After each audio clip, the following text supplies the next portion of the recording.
اور شمر بن جوشن آگے بڑھا اور بڑھنے کے بعد اپنا ایک ایسا وار کیا کہ سر حسین تن پاک سے جدا ہو گیا. انا للہ و انا الیہ راجعون. امام حسین شہید ہے. اب امام حسین شہید ہو گئے. امام حسین کا گلا کٹ گیا. امام حسین کا گلا کٹا. لوگ کہتے ہیں کہ گلا حسین کا کٹا ہے, سر حسین کا کٹا ہے. کہنے والے کہتے ہیں کہ امام حسین کا سر کٹ گیا. ارے ظالموں, ذرا میرے دل سے تو پوچھو, سر حسین نہیں کٹا ہے, وہ سگاہ مصطفیٰ کٹ گئی ہے. میرے آقا کا جو سگاہ کٹ گیا ہے. میرے آقا نے مکے میں لگے حجر اسود کو ایک مرتبہ چوما تھا تو قیامت تک لوگ اسے چومتے رہیں گے, لیکن یہاں میرے آقا نے حسین کے گلے کو ایک بار نہیں چوما ہے, بار بار چوما ہے, بار بار چوما ہے. تم کہتے ہو حسین کا گلا کٹا, ارے حسین کا گلا نہیں کٹا, وہ سگاہ مصطفیٰ کٹ گئی, وہ سگاہ مصطفیٰ کٹ گئی. امام حسین کا سر جانتے ہیں حضرت ام سلمہ رضی اللہ عنہا مدینے میں سو رہی تھی, آرام فرما رہی تھی. حضرت عبداللہ بن عباس رضی اللہ تعالیٰ عنہ روایت کرتے ہیں جو ام سلمہ بیان کرتی ہے کہ میں نے خواب دیکھا کہ میرے آقا صلی اللہ علیہ وسلم تشریف لائے ہیں. آپ کے ہاتھ میں ایک شیشی ہے اور شیشی میں خون ہے. آپ کے داڑھی کے بال بکھرے غرض و غبار میں لگا ہوا, آپ کے سر کے بال بکھرے ہوئے ہیں. میں نے پوچھا میرے آقا اس شیشے میں کیا ہے اور آپ کے چہرے اس طرح کیوں ہے؟ میرے آقا نے فرمایا ام سلمہ تم نہیں جانتی, آج میرا بیٹا حسین کی شہادت ہے. میرے بیٹے حسین کو ظالموں نے بے دردی کے ساتھ شہید کر دیا ہے.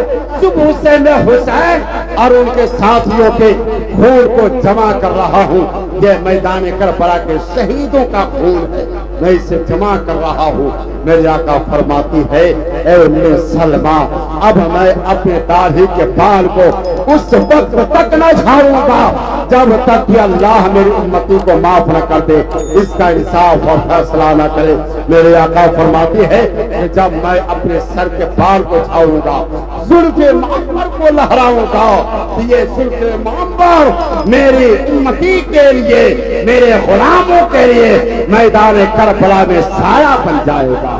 اور اپنے داڑھی کو جب جھاڑوں گا اور اس سے جو گرد و غبار جھاڑا زمین پر گریں گے, وہ زمین تانبے کی ہو کر کے آگ ہو جائے گے.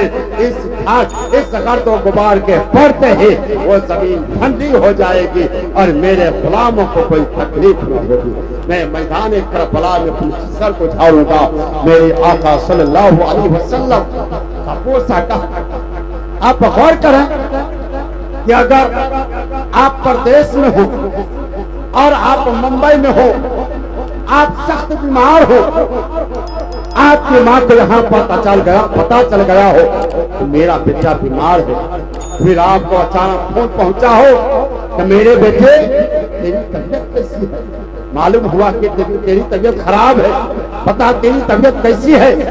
بیٹا اچانک چونکے گا اور کہے گا میں ممبئی میں بیمار ہوں, ابھی تک فون نہیں کیا, ماں کو نہیں بتایا. میری ماں کو کیسے خبر ہو گئی, میری ماں کو کیسے پتا چلا؟ اپنے ساتھیوں سے پوچھا تو ساتھیوں نے بتایا نہیں جانتے ہو, اسی کو تو ماں کی ممتا, اسی کو تو خون کا رشتہ کہتے ہیں کہ تم ممبئی میں ہو, تم بیمار پڑے تو ماں کے دل کو احساس, ماں کے رشتے کو احساس ہو گیا. آپ غور کریں جب آپ کا بیٹا ممبئی میں بیمار ہو تو وہاں میں بیٹھ کر آپ کو احساس ہو جائے بیٹا بیمار ہے, تب گلائے مصطفیٰ کٹا ہوگا. میرے آقا کو مدینے میں کتنی تکلیف پہنچی ہوگی, میرے آقا کو کتنی تکلیف پہنچی ہوگی. لوگ کہتے ہیں گردن کٹ گئی, حسین کا گلا کٹا, ایک بوڑھی کہتی ہے کہ وہ سگاہ مصطفیٰ کٹے گئی. میرے آقا کے دل پہ کیا گزری ہوگی, وہ میرے آقا سے تو پوچھے. پھر جانتے ہیں یزیدیوں نے کیا کیا, کھڑے حسین سر حسین کو اٹھایا اور نیزے پہ لگایا، اور جانتے ہیں اپنے نیزے کو نوک کو کس میں ڈھکایا؟ وہ گلے میں جو ایک نلی ہوتا ہے اسی نلی میں نیزے کو ڈھکایا، اور ڈھکانے کے بعد وہ نعرے جس سے کبھی روحان مصطفیٰ گزرا کرتا تھا، کبھی فاطمہ کا خون گزرا کرتا تھا، اسی نلی میں ظالموں نے اپنے نیزے کی نوک کو جھکایا اور اس کو بلند کیا۔ بلند کرنے کے بعد اب لے کر کے چلا اور جشن منانا شروع کیا۔ اب امام حسین تمام یزیدیوں کے بھیج میں سب سے بلند ہے۔ زمانے نے پوچھا اے میرے آقا حسین آپ کا سر کٹ گیا ہے، تو میرے آقا حسین نے میدان کربلا میں اپنے غلاموں کو آخری پیغام دیا تھا، اے میرے غلاموں ذرا دیکھ لو، اور تعصب کے نظریے سے نہیں محبت کی نگاہ سے دیکھ لو کہ جس کا سر نہیں کٹا ہے وہ نیچے ہے، اور جس کا سر کٹ گیا ہے وہ تمام سروں سے بلند ہو گیا ہے، تمام سروں سے بلند ہو گیا ہے۔ جو ہی نہیں جہان میں چرچا حسین کا کچھ دیکھ کے ہوا تھا زمانہ، حسین کا سر دے کے حسین نے حکومت خرید لی، مہنگا پڑا یزید کو سودا حسین کا، مہنگا پڑا یزید کو سودا حسین کا۔ میرے پیارے اسلامی بھائیوں، آپ نے دیکھا کہ جو سر نہیں کٹا وہ نیچے رہا، اور جو سر کٹ گیا کٹنے کے بعد بھی وہ سر بلند ہو گیا۔ پتا چلا میرے آقا کل بھی اپنے غلاموں کے امام تھے، آج بھی اپنے غلاموں کے امام ہے۔ ہم اہل سنت والجماعت کا عقیدہ ہے کہ میرے آقا حسین کل بھی ہمارے آقا تھے، آج بھی ہمارے آقا ہے، کل بھی ہمارے مولا تھے، آج بھی ہمارے مولا ہے، اور قیامت تک اپنے غلاموں کے امام رہیں گے، مولا رہیں گے۔ ہم سنیوں کو تو اپنے آقا کی ذات پر فخر ہے کہ میرے امام حسین شہید ہونے کے بعد بھی بلند ہو گئے۔ تب کسی نے کیا ہی خوب کہا ہے کہ دور حیات آئے گا، قاتل قضا کے بعد ہے ابتدا ہماری، تیری انتہا کے بعد قتل حسین عصر میں مرگ یزید ہے۔ اسلام زندہ ہوتا ہے ہر کربلا کے بعد، اسلام زندہ ہوتا ہے ہر کربلا کے بعد۔ امام حسین نے اپنے جسم اپنے خون کے آخری لہو کو بھی بہا کر کے اپنے نانا جان کے دین کی حفاظت کر لی۔ امام حسین کی شہادت ہو گئی۔